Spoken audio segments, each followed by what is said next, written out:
मेरा नाम राना मोहम्मद जुल्कर नैन है। आज मैं जिस टॉपिक के बारे में डिस्कस करने जा रहा हूँ वो है लिक्विड क्रिस्टल। लिक्विड क्रिस्टल क्या होते हैं, इनकी करैक्टरिस्टिक क्या है, इनकी टाइप्स कैसी होती हैं और इनके यूजेस क्या हैं, आज हम इस टॉपिक इस लेक्चर में डिस्कस करेंगे। लिक्विड क्रिस्टल कहते हैं the turbid liquid phase that exist in between melting and cleaning temperature. कहते हैं ये लिक्विड क्रिस्टल ना बेसिकली एक ऐसी टाइप है जो कि क्रिस्टल और लिक्विड के दरमियान एक फेज आता है, तो उन्हें हम लिक्विड क्रिस्टल कहते हैं। ये ना तो बिल्कुल क्रिस्टल होते हैं और ना ही बिल्कुल लिक्विड होते हैं, बल्कि लिक्विड लाइक क्रिस्टल होते हैं, यानी इन दोनों के दरमियान होते हैं। तो इन दोनों के दरमियान यानी क्रिस्टल और लिक्विड के दरमियान में जो फेज आता है उन्हें लिक्विड क्रिस्टल कहते हैं। और इसके बाद हम देखते हैं इनकी डिस्कवरी।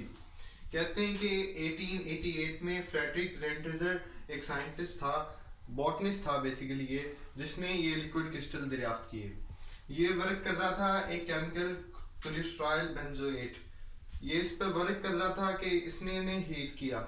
जब 145 डिग्री सेंटीग्रेड पे टेम्परेचर पहुंचा तो ये जो केमिकल था ये मिल्की बन गया था, यानी कि लिक्विड क्रिस्टल बन गया। जब इसने इसे मजीद हीट किया 179 डिग्री सेंटीग्रेड पे तो ये क्लियर लिक्विड बन गया, यानी कि 145 पे ये जो मिल्की बना तो इसको हम लिक्विड क्रिस्टल कहते हैं। इसने कहा ये शायद ऐसे बन गया बाय चांस, तो इसने ये जो क्लियर लिक्विड था इसने दोबारा इसे मेल्ट किया। जब दोबारा 145 पर पहुंचा तो ये दोबारा मिल्की बन गया। तो इसको पता चला कि ये जो है ये वाकई लिक्विड क्रिस्टल है, यानी कि कुछ केमिकल ऐसे होते हैं कि अगर हम उन्हें हीट करना स्टार्ट करें तो सबसे पहले लिक्विड क्रिस्टल बनता है, फिर लिक्विड बनता है, और जब उस लिक्विड को दोबारा फ्रोज करें तो सबसे पहले लिक्विड क्रिस्टल बनता है, फिर क्रिस्टल बनता है। तो इसने इस क्रिस्टलाइल बेंजोएट पर वर्क किया। बेसिकली एक बॉटनिस्ट था तो इसने क्रिस्टलाइल बेंजोएट ये केमिकल है, इसने इसको हीट करना स्टार्ट किया। जब 145 डिग्री सेंटीग्रेड पर गया तो ये मिल्की बन गया। मिल्की जो था ये लिक्विड क्रिस्टल था। तो जब इसने इसको मजीद हीट किया 179 डिग्री सेंटीग्रेड पे तब ये क्लियर लिक्विड बना। तो उसको पता चला कि एक क्रिस्टल और एक लिक्विड के दरमियान भी एक फेज होती है जिसे लिक्विड क्रिस्टल कहते हैं।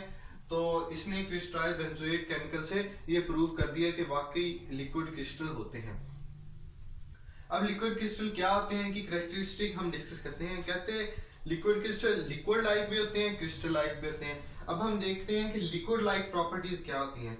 अब हमें पता है कि लिक्विड में विस्कोसिटी भी होती है, सरफेस टेंशन भी होती है, यानी ये जो लिक्विड क्रिस्टल है ये विस्कस भी होते हैं और इनमें सरफेस टेंशन भी होती है। तो ये होगी लिक्विड लाइक प्रॉपर्टीज। अब हम देखते हैं कि इसमें क्रिस्टल लाइक प्रॉपर्टीज क्या होती हैं। क्रिस्टल ऑप्टिकल प्रॉपर्टी होती हैं और ऑर्डरली अरेंजमेंट होती है। क्रिस्टल में हमने देखा जो भी चीज क्रिस्टल हो वो एक ऑर्डरली अरेंजमेंट में होती है। तो ये जो लिक्विड क्रिस्टल है इनमें लिक्विड लाइक प्रॉपर्टी भी है क्योंकि ये विस्कस हैं और सरफेस टेंशन वगैरह और कई और प्रॉपर्टीज भी हैं, और क्रिस्टल लाइक प्रॉपर्टीज भी हैं, यानी कि ऑप्टिकल प्रॉपर्टी हो गई या ऑर्डरली अरेंजमेंट ऑफ मॉलिक्यूल आ गए। तो यानी कि ना हम इसे लिक्विड कह सकते हैं ना हम इसे क्रिस्टल कह सकते हैं। This is in between liquid और क्रिस्टल, तो इसलिए हम इसे लिक्विड क्रिस्टल कहते हैं, यानी कि इन बिटवीन लिक्विड और क्रिस्टल। अब हम इसकी टाइप्स देखते हैं। सबसे पहली बात कि जो चीजें लिक्विड क्रिस्टल बनाती हैं वो लॉन्ग रोड लाइक मॉलिक्यूल जो हैं वो लिक्विड क्रिस्टल बनाते हैं, यानी कि जो लॉन्ग रोड लाइक मॉलिक्यूल होंगे ना वो मोस्टली लिक्विड क्रिस्टल बनाते हैं। तो सबसे पहले जब वो ऑर्डरली अरेंजमेंट होती है क्रिस्टल में, क्रिस्टल जो है ये बेसिकली एक ऑर्डरली अरेंजमेंट है। जो लिक्विड है ये बेसिकली इर्रेगुलर पैटर्न में होता है। जब लिक्विड इर्रेगुलर पैटर्न में होता है तो हम उसे फ्रीज करते हैं। फ्रीज करने के बाद लिक्विड क्रिस्टल बनता है। बेसिकली लिक्विड क्रिस्टल की 3 टाइप्स हैं। तो ये टाइप्स किस बेस पे दी गई हैं? ये टाइप्स अरेंजमेंट की बेस पे दी गई हैं। हमारे पास जब लिक्विड होता है तो हम उसे फ्रीज करते हैं तो वो लिक्विड किस तरह अपने आप को अरेंज करता है। तो इस अरेंजमेंट की बेस पे इसकी 3 प्रॉपर्टीज बनाई गई हैं, यानी कि वो कैसे अरेंज करता है। क्योंकि जब लिक्विड होता है लिक्विड में मॉलिक्यूल इररेगुलरली प्रेजेंट होते हैं। जब हम उसे फ्रीज करते हैं लिक्विड क्रिस्टल बनता है। लिक्विड क्रिस्टल की हमने प्रॉपर्टी देख ली कि ये ऑलरेडी अरेंजमेंट होता है। अब इसकी अरेंजमेंट कैसी होती है उस अरेंजमेंट की बेस पे हमने इसकी 3 टाइप्स बनाई हैं। एक सिमेट्रिक हो गया, एक निमेटिक हो गया, एक क्लस्ट्रिक हो गया। अब हम देखते हैं कि लिक्विड क्रिस्टल के यूजेस क्या है डेली लाइफ में। अब हम इसके ये यूजेस डिस्कस करेंगे। सबसे पहला इसका यूजेस है ये टेम्परेचर सेंसर। अब ये टेम्परेचर सेंसर कैसे होता है, देखते हैं कि जिस तरह हमने सॉलिड क्रिस्टल देखे हैं, तो ये जो लिक्विड क्रिस्टल है ये भी लाइट को डिफ्रेक्ट करता है। हमने देखा है लिक्विड क्रिस्टल डिफ्रेक्ट लाइट, यानी जिस तरह सॉलिड क्रिस्टल डिफ्लेक्ट करते हैं ये भी क्रिस्टल की लाइट है, इसलिए ये भी जो लाइट है वो डिफ्लेक्ट करेंगे। तो जिस तरह टेम्परेचर चेंज होता जाएगा, तो डिस्टेंस बिटवीन मॉलिक्यूल और लिक्विड क्रिस्टल आल्सो चेंजेस। हम देखें जिस तरह बाहर का टेम्परेचर वार्म होता जाएगा या कूल होता जाएगा, तो लिक्विड क्रिस्टल के जो मॉलिक्यूल का आपस में डिस्टेंस है वो भी चेंज होता जाएगा। या अगर टेम्परेचर वार्म होता जाएगा तो लिक्विड क्रिस्टल के मॉलिक्यूल थोड़ा दूर होते जाएंगे, जैसे टेम्परेचर कूल डाउन होता जाएगा लिक्विड क्रिस्टल के मॉलिक्यूल थोड़ा करीब होते जाएंगे। जिस तरह मॉलिक्यूल की अरेंजमेंट में फर्क आएगा, इस तरह वो डिफ्रैक्टेड लाइट में फर्क आएगा। जिस तरह वो डिफ्रैक्टेड लाइट में फर्क आएगा तो उस तरह वो जो कलर अपेयर होगा तो उस कलर में भी डिफरेंट आएगा। इस तरह ये टेम्परेचर सेंसर इस्तेमाल होते हैं।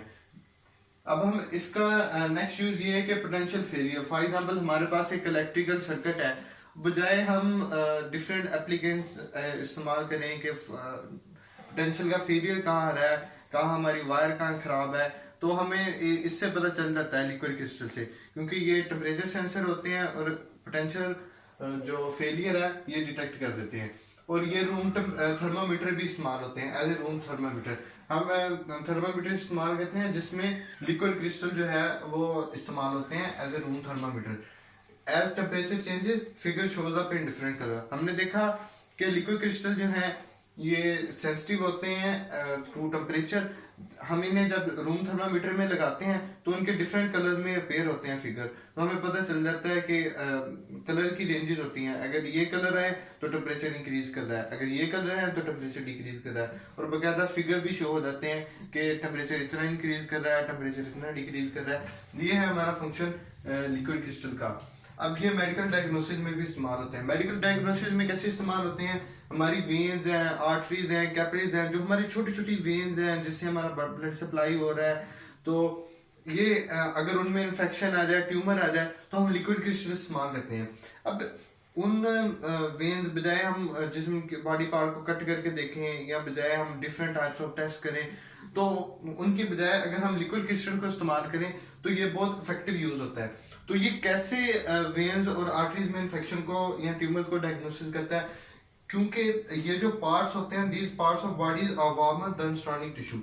जहां भी हमारा इन्फेक्शन होगा या ट्यूमर होगा वो साथ वाले सराउंडिंग टिश्यू से ज्यादा वार्मर होगा, यानी वो ज्यादा गर्म होगा। वो हिस्सा जहां हमारा इन्फेक्शन होगा, जहां ट्यूमर होगा, वो बाकी सराउंडिंग टिश्यू से ज्यादा गर्म होगा। जब हम लिक्विड क्रिस्टल को उसके ऊपर डालेंगे तो जो साथ वाली हमारा बॉडी है उनका टेम्परेचर नॉर्मल होगा, तो उन पे इतना ज्यादा इफेक्ट नहीं आएगा। जैसे ही हम वो ट्यूमर या वो ब्लॉकेज या वो इन्फेक्शन पे हम लिक्विड क्रिस्टल डालेंगे तो उनका टेम्परेचर जाहिर बात है थोड़ा ज्यादा होगा। जैसे ही उनका टेम्परेचर ज्यादा होगा तो लिक्विड क्रिस्टल हमें डिफरेंट कलर शो कर देंगे, क्योंकि ये टेम्परेचर सेंसर है, ये हमें बता देंगे कि इस हिस्से का टेम्परेचर ज्यादा है, तो हमें पता चल जाएगा यहाँ इन्फेक्शन है, यहाँ ट्यूमर है, यहाँ क्या हो रहा है। उसके अलावा ये टीवी डिस्प्ले में भी इस्तेमाल होते हैं। आजकल different type of TV display आ गए हैं, तो उनमें भी ये इस्तेमाल होते हैं लिक्विड क्रिस्टल। उसके बाद क्रोमेटोग्राफी। क्रोमेटोग्राफी एक टेक्निक है, तो क्रोमेटोग्राफी में ये एज ए सॉल्वेंट इस्तेमाल होते हैं। ये थे लिक्विड क्रिस्टल के यूजेस। तो ये था आज का हमारा टॉपिक लिक्विड क्रिस्टल। हमने सबसे पहले लिक्विड क्रिस्टल की डेफिनेशन डिस्कस की, फिर हमने उसकी थोड़ी हिस्ट्री डिस्कस की, फिर हमने उसकी कैरेक्टरिस्टिक डिस्कस की कि वो लिक्विड लाइक है, सॉलिड लाइक है, ये किस टाइप का है। हमें पता चला कि वो लिक्विड भी है, वो सॉलिड भी है, वो दोनों के बिटवीन है, यानी उसकी लिक्विड लाइक प्रॉपर्टीज भी हैं, उसकी सॉलिड लाइक प्रॉपर्टीज भी हैं।